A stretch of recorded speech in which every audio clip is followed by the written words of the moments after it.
So that's how I use my TV. But last September, traveling, I was in these hotel rooms with a TV, and I turned it on, and I found these financial channels full of barking dogs. Well, actually, they were not dogs. They were human beings.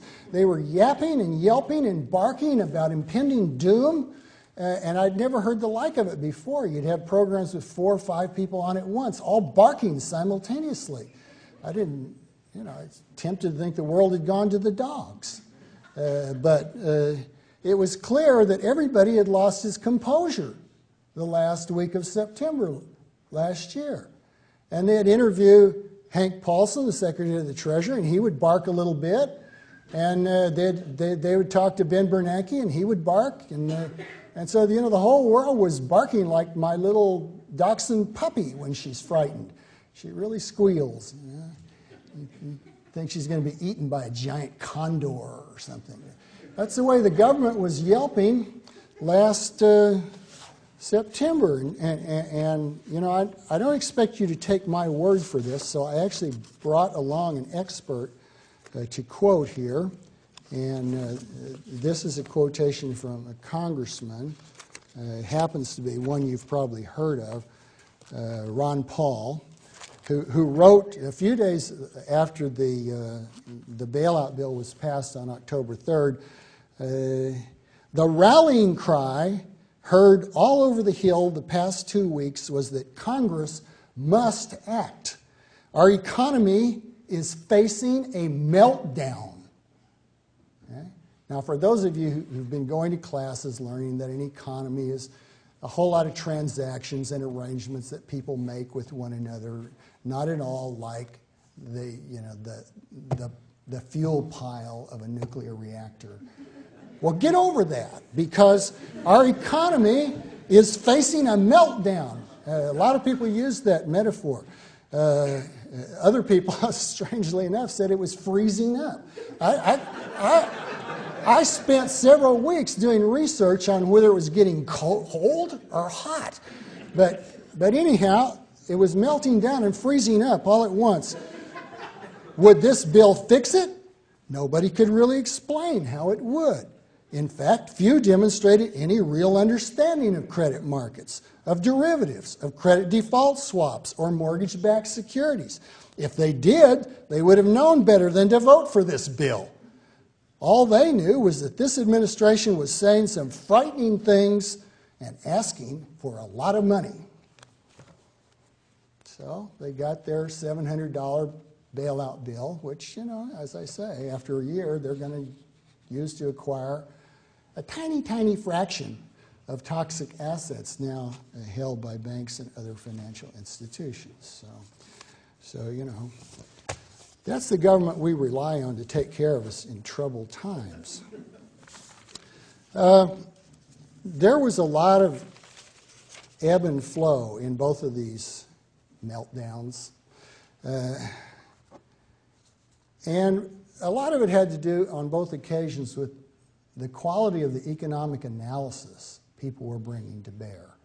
And when I say that, I don't mean just ordinary people. We don't expect them to be very knowledgeable about economic analysis. That's not what they do. They have other jobs. But I include also professional economists who I would have to say on both of these occasions acquitted themselves most disgracefully. Horribly, in fact. An article was written last January in the New York Times by a reporter who had gone to the meetings of the American Economic Association. And he wrote about what the people were saying there. What are these economists saying in their presentations they make, and what do they tell you when you interview them out in the corridors? And basically what they were saying was what I call vulgar Keynesianism. This is the level of macroeconomic understanding circa 1949. What you would get if you read the first edition of Samuelson's textbook, Economics. Maybe not quite that good, actually. Ground had been lost, it seems. Here we had the professional economists of the United States, the premier economists of the world. People come from all over the world to study economics in this country. And I say to them, don't bother. Okay? Go home. There may be a few places where you can learn something, but damn few. This happens to be one of them, by the way. So if you're a student here, just luck serves you well.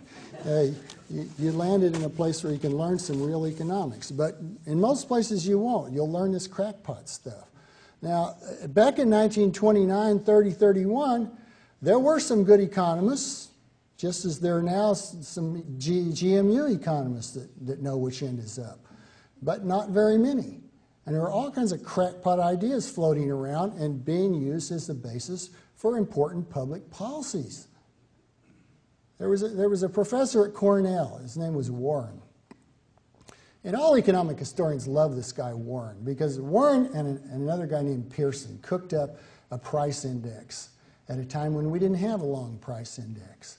And, that's a big help in doing economic history, to have some idea what was happening to the general run of prices over time. So Warren and Pearson, heroes. But Warren was a nutty economist.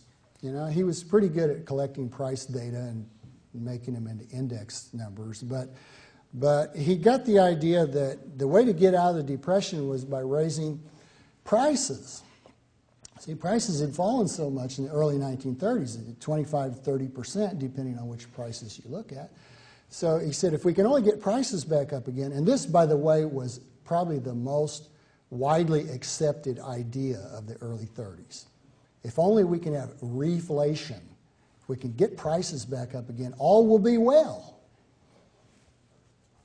So Warren came in and he sold President Roosevelt on the idea that we should get prices up. Roosevelt already believed that. He was easy on that. But the way to do it, Warren said, it's easy. I have, from my studies of prices, determined that there's a virtually perfect correlation between the price of gold and the price of other commodities. So if you just unhinge the Treasury from the gold standard, and so instead of giving everybody $20.67 in exchange for an ounce of gold, give them more.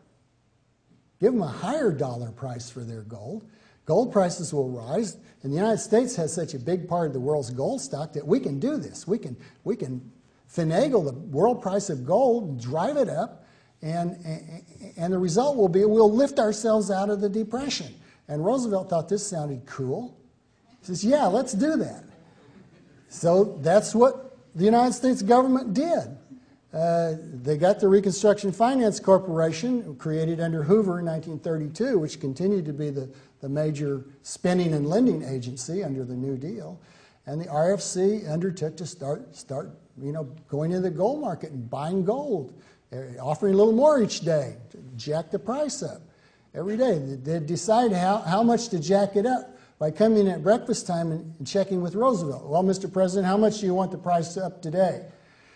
One time, according to Morgenthau, the Treasury Secretary, Roosevelt's lying in bed still. He did a lot of stuff in bed in the morning, and he said, 21 cents today.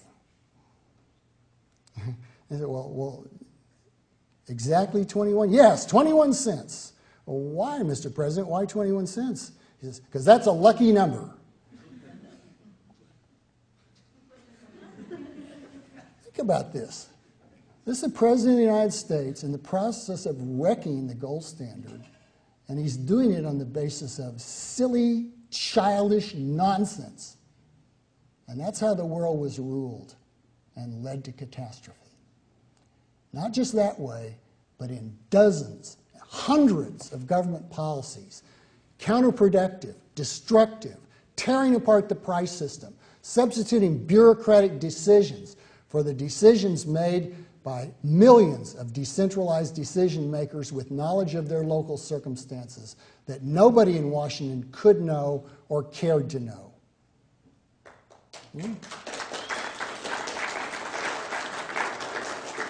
So, unfortunately, the government did something. It did a lot. It, as Roosevelt liked to say, try something. If things are in bad shape, try something. Like, what? Anything. Try it. Because if it doesn't work, then try something else. That was Roosevelt's formula. This was a formula for blind flailing. Because every crackpot with an idea that waltzed into Washington or had a lobbyist with any clout managed to get his program put into law. And pretty soon you had an economy so messed up by crackpot policies that it was just a gigantic tangle of unproductiveness. The wonder is that this economy ever recovered at all, that it didn't just dissolve into a mass of poverty and death. Because the government can do that. It can do it. It's done it before in different places. The government of Zimbabwe killed a big number of people in that country recently by bad economic policy.